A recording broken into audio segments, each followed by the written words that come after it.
Hi guys! Welcome back to my YouTube channel.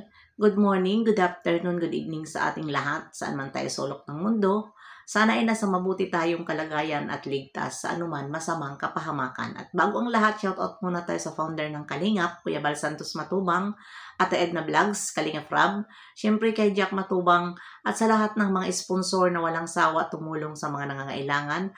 More blessing to come. At syempre, shoutout sa Kalingap Strikers. Nandyan sa Ermagalo Mix Vlog, Maria Legaspi Vlog, Selena Barbosa, Covers TV, Jacqueline Docosin, Hasa 26, Cell TV PH, Hayat's Mix Vlog, at syempre, ang iyong tagapagdaldal dito sa Sokmed. Mega love shoutout sa ating lahat. At ano ngayon ang ating reaction? Upload nandyan sa akin thumbnail. Re-reactionan lang natin po ito si Karin. Diyan sa mga palipad niya na nagpapalipad siya pero mayroon siyang mga sinasabi na sila daw ay babalik na sa kay Megs. Ayan, congratulations kung bumalik kayo doon. Total, kung ang nakaraan noon na sinabihan kayo, kung naalala nyo, na galing kayo sa mga Megs, di ba sino ang nagsabi niyan? Sino ang nagbuking sa inyo kundi si matandang paurong na tiyang na galing kayo sa mga Megs. Kung natatandaan nyo, si tiyang paurong na pinagmumura kayo noon, di ba siya ang nagbulgar na doon, di ba hindi nyo yan inamin na galing kayo kay Megs. At ngayon, nandito na, back to Megs na kayo pala talaga yung maiingay noon kay Megs na diba nag-aaway-away noon doon at napadpad kayo dito sa Kalingap at ganun din ngayon ang inyong ginagawa. At ayan na nga bakit nauso ngayon ang signing off? Natatawa na lang ako dyan sa mga signing off. Nung nakaraan, may mga nag-signing off dito sa Kalingap. Pero ano ang nangyari doon sa mga signing off nila? Oy, hindi man nagtagal. At bakit ibinalik yung mga signing off nila? Bakit? Bakit nyo ibinalik? Diba? At kung kayo ang aalis, wala nang maraming satsat pa. Umalis kayo. Hindi yung nagbibitiw pa kayo ng salita. For what? Para ang pag-alis nyo, reactor ang sisihin dahil umalis kayo ng dahil sa mga reactor? Ganon? Kung umalis kayo. Huwag niyong ipagmalaki ang inyong mga pera dito sa Sukmed at lalong-lalo na dito sa Kalingap. Lalo na kayo dyan.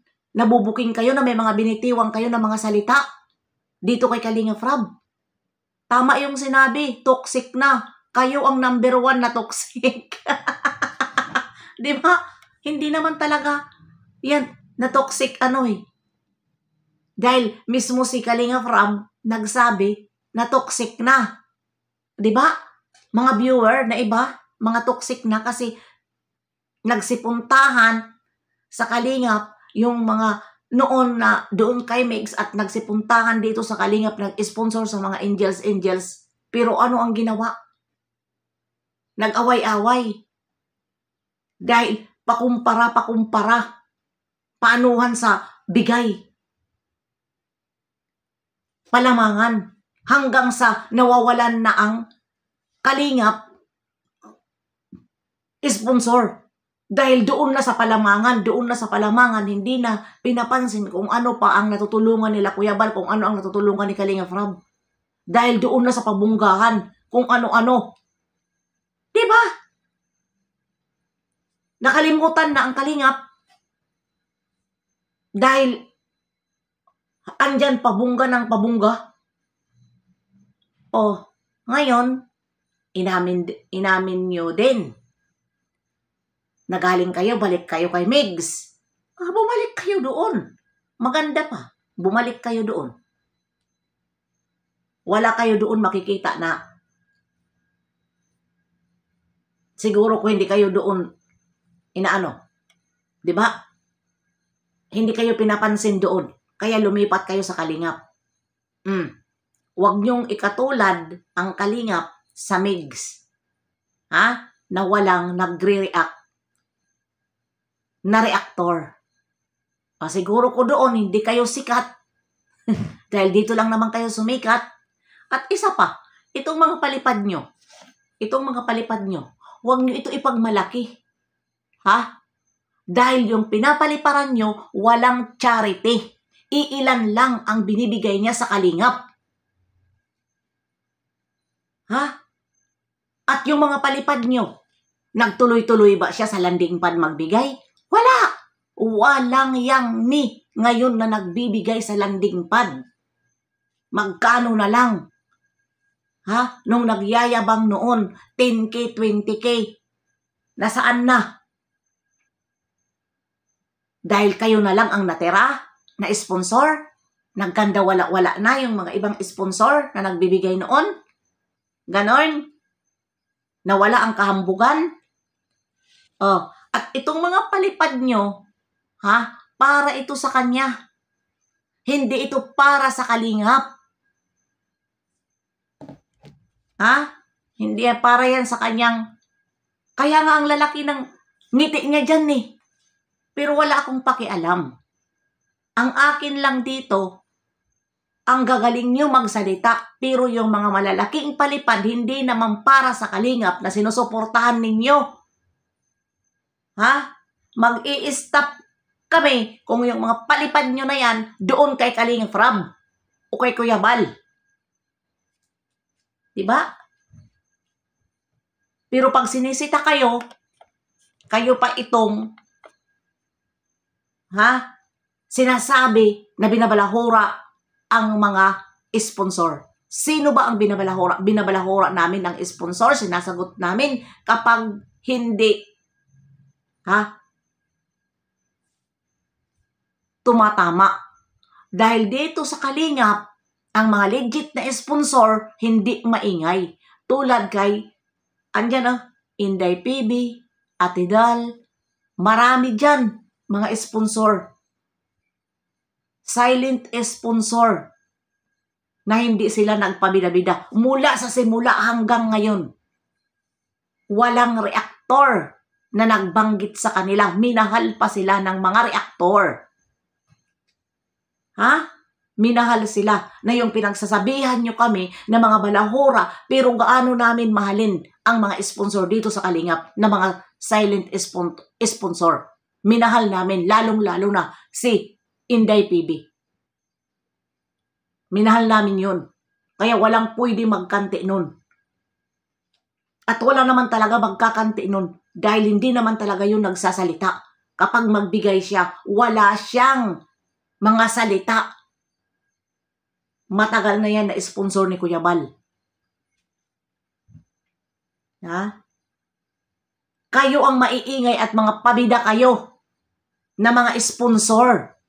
Hindi kayo sasagutin tapos sasabihin mo pa na sayang lang yung mga sponsor na umalis.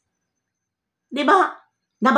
Narinig ko yan kay Gandang Amy doon sa Karaba. Kaya pinagsasabihan na mga Kalingap, mga mukhang pera, dahil kahit alam nyo na magulo sila, sasabihin nyo pa na sayang lang kung magsialisan. Kaya lumalaki ang mga ulo sa mga yan. Dahil nandyan kayo na nagre-react kayo pagdating sa pera. Hayaan natin sila kung saan ang gusto. Diba? Hindi naman sila kawalan hindi kawalan ang Kalingap kung mawala sila. Dahil nandyan sila Kalingap from patuloy na patuloy. Nagsusuporta sa mga taong nangangailangan kahit walang sponsor. Sa pamamagitan ng mga kita nila sa YouTube. Dahil sabi nga ni Kalingap Rab, kung siya lang ang masusunod, walang pataasan para mabigyan lahat. Hindi naman nasisiro eh. Nagbibigay naman sila sa abot makakaya eh. Kahit walang sponsor, kung mayroon lang naman sponsor na ganyan magulo, toxic na, sabi ni Kalingap Rab, aanin niya ang sponsor na mga ganyan tao. Diba? Oh. Anong sabi mo dito? Thank you guys for your wonderful kind words. Rest assure Migs Team USA. And friend, will support you till the end. Pahinga muna kami sa Kalingap. Very toxic na. Sino ba ang toxic? Di ba kayo?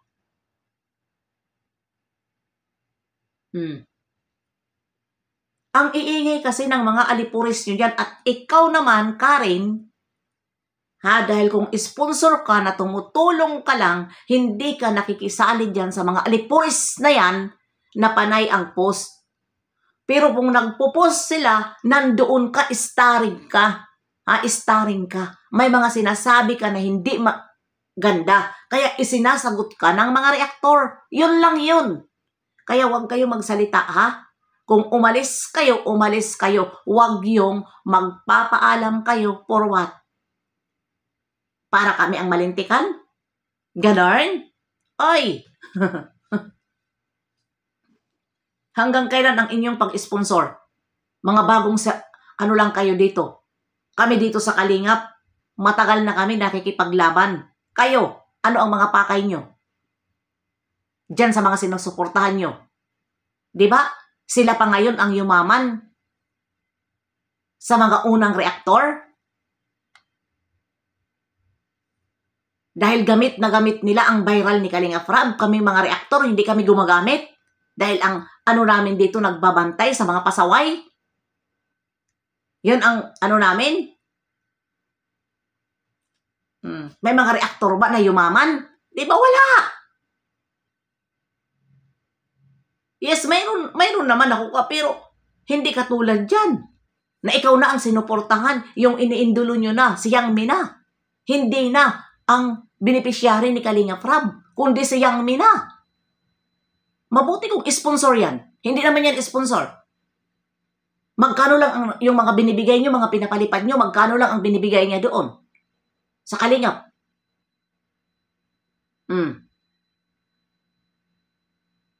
Huwag niyang gamit-gamitin ang Kalingap. Yun lang naman sa amin, huwag gamit-gamitin ang Kalingap kung yung mga pinapalipad nyo ay para sa kanyang kapakanan, hindi para sa beneficiary ni Kalingap Rab. Yun lang yun. Ang inaano namin. Kaya mamaya, hanggang dito na lang. See you next live and upload. God bless sa ating lahat. Mabuhay ang Kalingap.